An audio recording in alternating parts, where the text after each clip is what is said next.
અંબાજી નજીક બસ ખાડામાં ખાબકી હોવાની ઘટના સામે આવી છે। રાજસ્થાનના સીએમના બંદોબસ્ત માટે આવેલી બસ ખાડામાં ખાબકી ગઈ તો 20 ફૂટ નીચે ખાડામાં ખાબકતા અફરાતફરી સર્જાઈ ગઈ હતી। માઉન્ટ આબુથી જાંબુડી આવતી હતી આ બસ અને લક્ઝરી બસમાં માત્ર 6 લોકો સવાર હતા તો જાંબુડી પાસે વળાંકમાં કાબુ ગુમાવતા બસ રોડથી નીચે ઉતરી કોઈ જાનહાનિ સર્જાઈ નથી તો ઘાયલોને અંબાજી સરકારી હોસ્પિટલમાં ખસેડવામાં આવ્યા છે।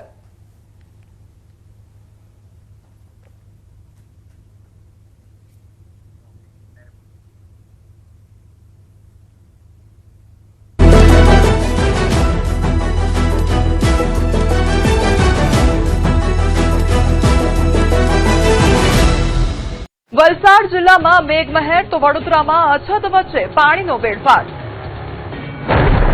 ચોમાસાના આગમનની રાહ વચ્ચે વલસાડ જિલ્લામાં ફરી વાતાવરણમાં પલટો જોવા મળ્યો। સવારથી જ વાદળછાયું વાતાવરણ છવાયું અને વાપી શહેર સહિત આસપાસના વિસ્તારોમાં વહેલી સવારે હળવો વરસાદ વરસ્યો। પ્રી મોન્સૂન એક્ટિવિટીના ભાગરૂપે વરસેલા વરસાદના કારણે ગરમી અને ઉકળાટથી પરેશાન લોકોને રાહત મળી અને વાતાવરણમાં ઠંડક પ્રસરી ગઈ। હવામાન વિભાગે જિલ્લામાં આગામી દિવસોમાં પણ વરસાદની આગાહી કરી છે। જો કે હજુ પણ ખેતીલાયક વરસાદ નહીં થયો હોવાથી ખેડૂતો કાગડોળે વરસાદની રાહ જોઈ રહ્યા છે।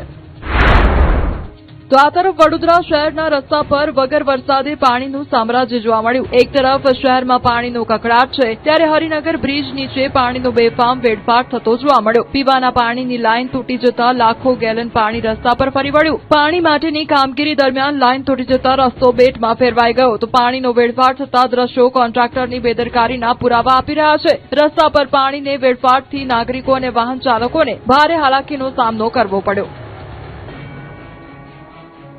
12મા દિવસે પણ ચોમાસું સ્થિર પરંતુ ગુજરાતમાં 7 દિવસ થશે મેઘમહેર। ચોમાસાને લઈને ચિંતાજનક સમાચાર સામે આવ્યા છે। અલ નીનોના કારણે આખા દેશમાં ચોમાસાની ગતિ મંદ પડી ગઈ છે। અરબ સાગરની શાખા છેલ્લા 12 દિવસથી મહારાષ્ટ્રના સોલાપુર નજીક જ સ્થિર છે જેના કારણે ચોમાસું ગુજરાતથી હજુ 250 કિલોમીટર દૂર અટવાયું છે। જો કે રાહતના સમાચાર એ છે કે આગામી 23 જૂન પછી સ્થિતિ બદલાશે અને ચોમાસું ફરી આગળ વધશે। બીજી તરફ હવામાન વિભાગે આગાહી કરી છે કે સાયક્લોનિક સર્ક્યુલેશન સક્રિય થતા આગામી 7 દિવસ ગુજરાતમાં ચોમાસા પહેલાનો વરસાદી માહોલ જામશે। સૌરાષ્ટ્ર કચ્છ અને દક્ષિણ અને મધ્ય ગુજરાતના ભાગોમાં વરસાદની આગાહી કરવામાં આવી છે। 50 કિલોમીટરની ઝડપે ફૂંકાતા પવન અને થંડરસ્ટોર્મ સાથે ભારે વરસાદની સંભાવના છે। દરિયામાં કરંટ હોવાથી માછીમારોને 5 દિવસ દરિયો ન ખેડવા એલર્ટ કરવામાં આવ્યા છે। જો કે અમદાવાદમાં હજુ પણ 40 ડિગ્રી તાપમાન સાથે અસહ્ય ગરમી અને બફારાનો સામનો करવો પડશે। जो सिनॉप्टिक सिस्टम्स हैं गुजरात स्टेट के आसपास जिनके कारण वार्निंग दी गई है उसमें एक साइक्लोनिक सर्कुलेशन है जो वेस्ट एमपी और साथ में गुजरात रीजन के आसपास बना हुआ है और एक ट्रक है जो तेलंगाना से होते हुए गुजरात रीजन से गुजर रही है। બીજી તરફ ચોમાસાને લઈને એક સારા સમાચાર પણ સામે આવ્યા છે। હવામાન વિભાગે સેટેલાઇટ તસવીર જાહેર કરી છે જેમાં ચોમાસા માટે અનુકૂળ સ્થિતિ બની રહી છે। અરબ સાગર બંગાળની ખાડીમાં વાદળનો જમાવડો જોવા મળી રહ્યો છે। ગાઢ વાદળોના જમાવડાથી આશા બંધાઈ છે। ધીમે ધીમે ચોમાસા માટે અનુકૂળ સ્થિતિ બની રહી છે। પંચમહાલમાં નદીના ધસમસતા પ્રવાહ વચ્ચે જિંદગીની જંગ 5 કલાક ચાલ્યો ઓપરેશન જિંદગી। નદીના ધસમસતા પ્રવાહ વચ્ચે જિંદગી અને મોતની જંગનો આ લાઈવ વિડીયો પંચમહાલ જિલ્લાના કાલોલનો છે। કાલોલના બાકરોલ નજીકથી પસાર થતી કરાડ નદી પર બ્રિજ બનાવવાનું કામ ચાલી રહ્યું હતું ત્યારે અચાનક પાણીનો પ્રવાહ વધી જતા એક મહાકાય જેસીબી મશીન નદીમાં ફસાઈ ગયું હતું। માત્ર મશીન જ નહીં પણ તેની સાથે જેસીબી ચાલક અને તેનો સહાયક પણ મોતની વચ્ચે ઘેરાઈ ગયા હતા। પાણીનું સ્તર સતત વધી રહ્યું હતું અને સમય ખૂબ ઓછો હતો। બંને ઓપરેટરોને બહાર નીકળવાની તક મળી નહોતી અને તેઓ જીવ બચાવવા માટે જેસીબી મશીનની કેબિન પર ચડી ગયા હતા। આ ઘટનાની જાણ થતાં જ કાલોલ અને હાલોલની ફાયર બ્રિગેડની ટીમ ઘટનાસ્થળે પહોંચી હતી।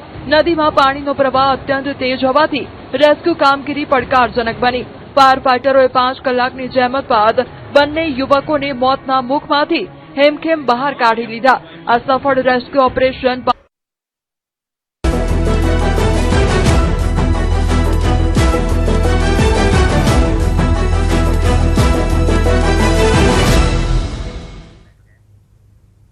બ્રેક બાદ આપનું સ્વાગત છે। સમાચારમાં આગળ વધીએ તો ઉત્તરાખંડના ચંપાવતમાંથી એક ચોંકાવનારો વિડીયો સામે આવ્યો છે।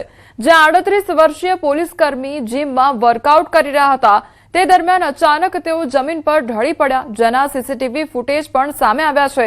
ગિરીશ ભટ્ટ નામક પોલીસકર્મી જીમમાં કસરત કરી રહ્યા હતા ત્યારે અચાનક જમીન પર પડી ગયા હતા। આસપાસ હાજર લોકોએ તરત તેમને સંભાળવાનો પ્રયાસ પણ કર્યો, પરંતુ ત્યાં સુધીમાં પરિસ્થિતિ ગંભીર બની ગઈ હતી। પ્રાથમિક માહિતી મુજબ મોતનું કારણ કાર્ડિયાક અરેસ્ટ હોવાનું જણાઈ રહ્યું છે।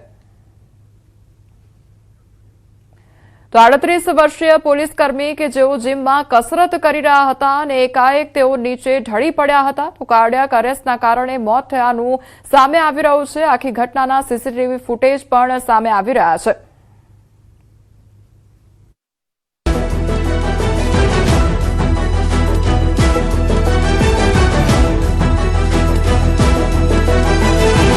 વલસાડ જિલ્લામાં મેઘમહેર તો વડોદરામાં અછત વચ્ચે પાણીનો વેડફાટ। ચોમાસાના આગમનની રાહ વચ્ચે વલસાડ જિલ્લામાં ફરી વાતાવરણમાં પલટો જોવા મળ્યો। સવારથી જ વાદળછાયું વાતાવરણ છવાયું અને વાપી શહેર સહિત આસપાસના વિસ્તારોમાં વહેલી સવારે હળવો વરસાદ વરસ્યો। પ્રી મોન્સૂન એક્ટિવિટીના ભાગરૂપે વરસેલા વરસાદના કારણે ગરમી અને ઉકળાટથી પરેશાન લોકોને રાહત મળી અને વાતાવરણમાં ઠંડક પ્રસરી ગઈ। હવામાન વિભાગે જિલ્લામાં આગામી દિવસોમાં પણ વરસાદની આગાહી કરી છે, જો કે હજુ પણ ખેતીલાયક વરસાદ નહીં થયો હોવાથી ખેડૂતો કાગડોળે વરસાદની રાહ જોઈ રહ્યા છે।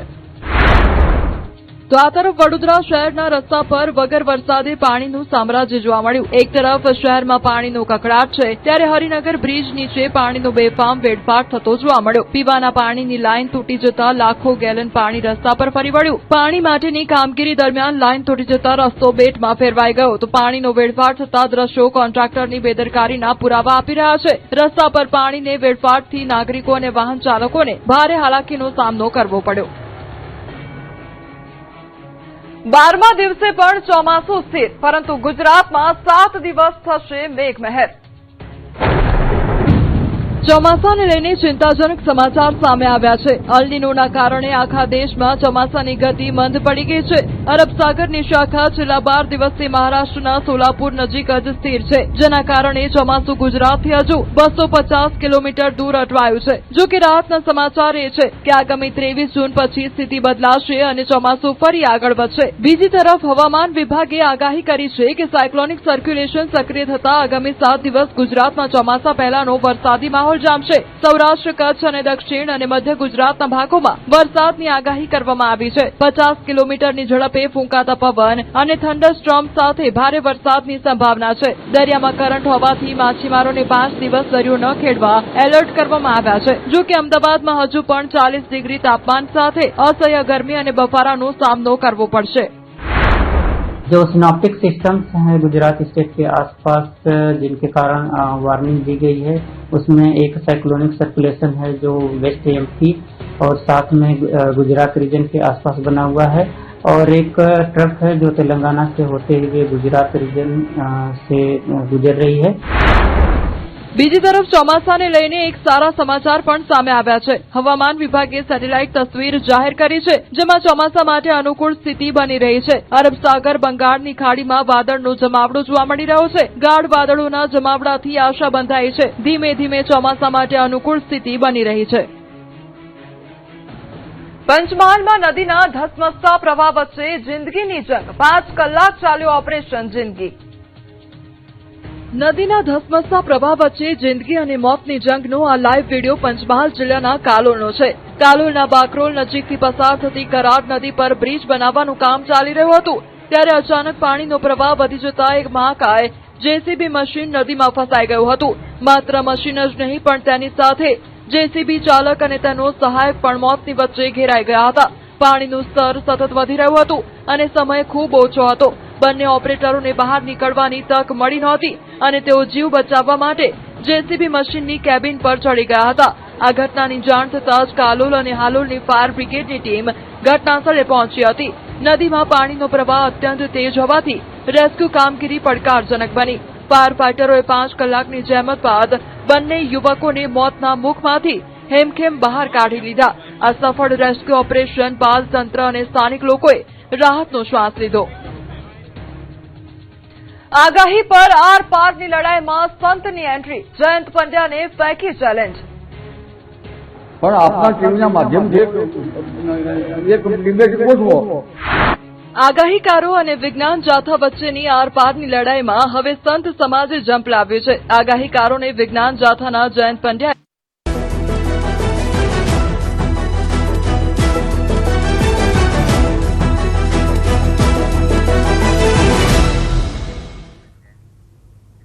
બ્રેક બાદ આપનું સ્વાગત છે. સમાચારમાં આગળ વધીએ તો ભાવનગર શહેરના ભરતનગર વિસ્તારમાં રહેતા એક રિક્ષા ચાલકે વ્યાજખોરોના ત્રાસથી કંટાળીને ઝેરી દવા પી લીધી તો આત્મહત્યાનો પ્રયાસ કર્યો હોવાની ઘટના સામે આવી છે. આર્થિક જરૂરિયાતને કારણે વિવિધ વ્યક્તિઓ પાસેથી વ્યાજે રૂપિયા લીધા બાદ સમયસર રકમ ચૂકવી ન શકતા તેમને માનસિક અને શારીરિક ત્રાસ આપવામાં આવતો હોવાનો આક્ષેપ કરવામાં આવ્યો છે.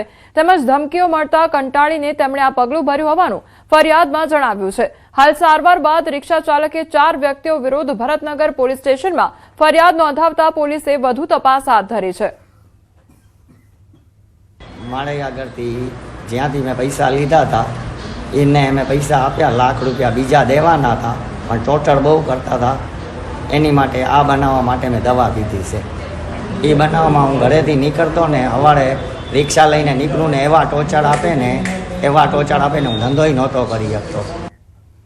રાજકોટના ધોરાજીમાં સોનાપુરી સ્મશાનના નવીનીકરણ કામમાં લાખોના ભ્રષ્ટાચારના આક્ષેપો સામે આવ્યા છે. નગરપાલિકાની કામગીરી અને બાંધકામની ગુણવત્તા સામે ગંભીર સવાલો ઉઠાવવામાં આવ્યા છે. તો શહેર કોંગ્રેસ પ્રમુખ દિનેશ વોરા અને સામાજિક કાર્યકર ધર્મેશ ગુરુએ આક્ષેપ કર્યો છે કે